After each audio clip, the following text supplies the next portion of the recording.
அதனால 2 நாளாக எனக்கு ஒன்றும் முடியல, ஜபத்தில் நான் கண்டுக்கல. ஆனால் நான் 2 பேரை இப்போ வந்து அந்த ஜபத்துக்கு விட்டுருக்கேன். அவங்க வந்து இருக்காங்க, அப்பா வர ஜபத்தில் கண்டுக்க மாட்டேங்க. ஆனால் அதுக்காக ஒரு பிள்ளைங்களை வந்து இந்த காலத்துமே நல்லா ஜபம் பண்ணுறாங்க. கொஞ்சம் சுருக்கமாக ஜபம் பண்ணிட்டு ரொம்ப நல்லா இருக்கும். ரொம்ப நாளாக ரொம்ப டைம் போயிட்டே இருக்கு. ஆனால் டைமிங்கை ஃபாலோ பண்ணிட்டு ரொம்ப நல்லா இருக்கும். ஏன்னா ஜபம் வந்து அதான் எஸ்எஸ் சொன்னாங்க, ஜூன் அது போடணுன்றாங்க. ஏன்னா எப்படி பண்ணுறாங்கன்னு தெரியும். ஏன்னா இதை பத்துருக்கிறாங்களா இல்லை உக்காந்துருக்கிறாங்களா காலை நீட்டுக்கிறா. ஆண்டவருக்கு வந்து ஜபம் வந்து ரொம்ப முக்கியமான காரியம்.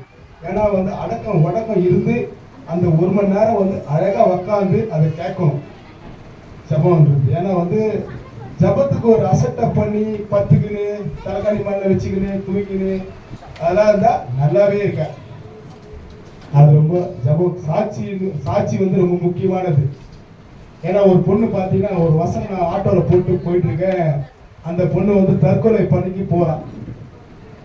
அந்த நான் உன்னை எப்படி நான் கைவிடுவேன் அந்த வசனம் இருக்கும்போது வந்து அவன் வந்து என்ன நான் தற்கொலை பண்ணுறதுக்காக நான் போனேன்னா அந்த வசனம் நான் போக மாட்டேனா தப்பு நான் சொல்லிட்டு போகிறேன்.